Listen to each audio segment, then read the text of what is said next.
3 दिन से बाहर ही नहीं आए।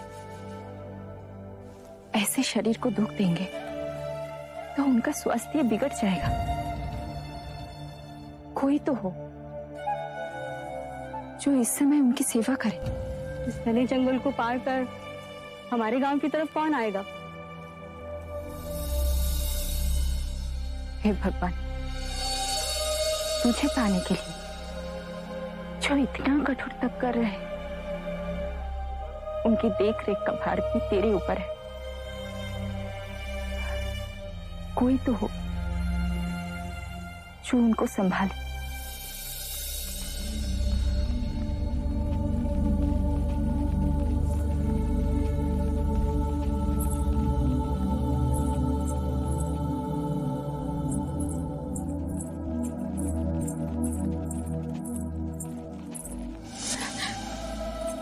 आप भी जोगी है? इतने घने जंगल को पार करके आप हमारे गांव में क्यों आए? मैं और मेरे 4 साथी किसी को ढूंढ रहे हैं। अपनी जैसे जोगी को? हमसे कई अधिक उत्तम है वो जोगी। उस गुफा में कई वर्षों से एक जोगी तपस्या कर रहे हैं।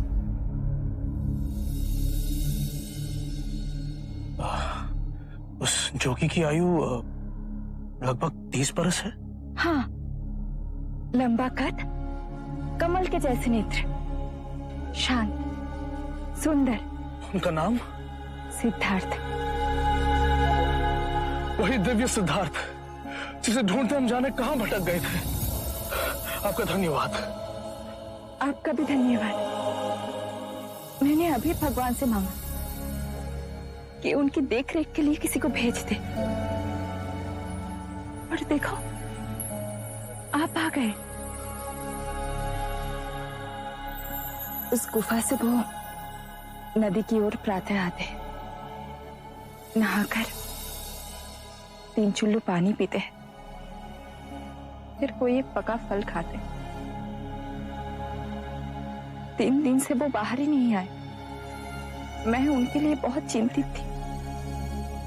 इतना कठोर तप कर रहे, कहीं उनका स्वास्थ्य बिगड़ा तो।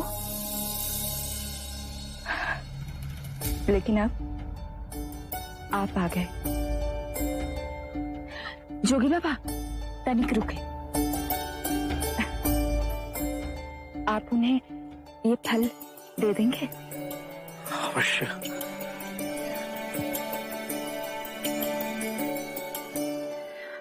आप उनका ध्यान रखेंगे ना?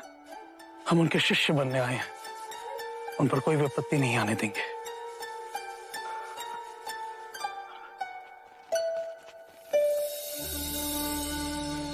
जो आप मुझसे मांग रहे हैं वो असंभव है। क्यों सिद्धार्थ? मेरा गुरु कह रहा है कि मैं उसे अपने शिष्य के रूप में स्वीकार करूं। ये हमारी यात्रा का 3रा चरण है सिद्धार्थ। गुरु शिष्य से गुरु भाई, और अब तुम्हारा शिष्य। वप्पा, असाजी, महानाम और बद्रिका भी इसी आशा में तुम्हारे पास आए हैं। तुम्हारे जाने के 1 माह पश्चात मुझे भी समाधि मार्ग के 8वें चरण की उपलब्धि हुई।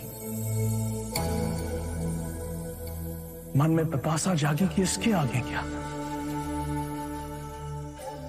और तुम्हारी ओर मन खिंचा चला गया। जब तुम्हारा शिष्य बनने की बात गुरुदेव उद्रक रामपुत्र से कही, वो बहुत प्रसन्न हुआ। तुम्हारी इस तप की यात्रा में तुम्हारे सहायक नहीं तो तुम्हारे सेवक तो बन ही सकते हैं। अवश्य, पर सेवक नहीं, सहयोगी, सहयात्री। जीवन के इस खेल के पीछे जो अविनाशनीय सत्य है, उसे देखने, उससे एक होने की यात्रा में मैं निकला, जिससे मनुष्य जाति के लिए कल्याण का मार्ग खुले। पर इस विश्वास पे मैं डिगने लगा गुरुदेव। तब मुझे एक तपस्वी मिले। उन्होंने मुझे महावीर की प्रेरणात्मक जीवनी सुनाई। शरीर को सुखा, महावीर को परम ध्यान प्राप्त हुआ। अब तक मैं इस मार्ग पर चला नहीं था और अब इस मार्ग पर स्वयं को समर्पित कर दिया है। तो हम सब तुम्हारे साथ ये तपश्चर्या करेंगे। हाँ, हम सब इस मार्ग पर एक दूसरे के सहायक बन चले। जिसे उस चेतना की सर्वप्रथम अनुभूति हो, वो दूसरों को उस मार्ग पर आगे की ओर ले जाए।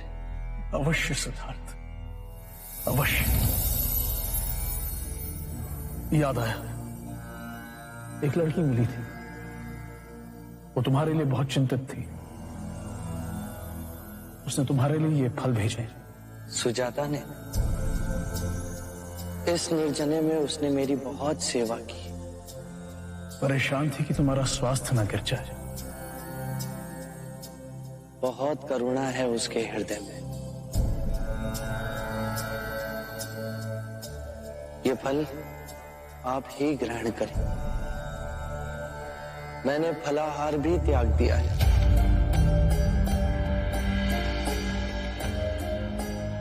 तो सिद्धार्थ, अब मैं केवल जल ग्रहण करता। सत्य कथा, पुरुषार्थ कथा, सुनो सुनो सिद्धार्थ कथा।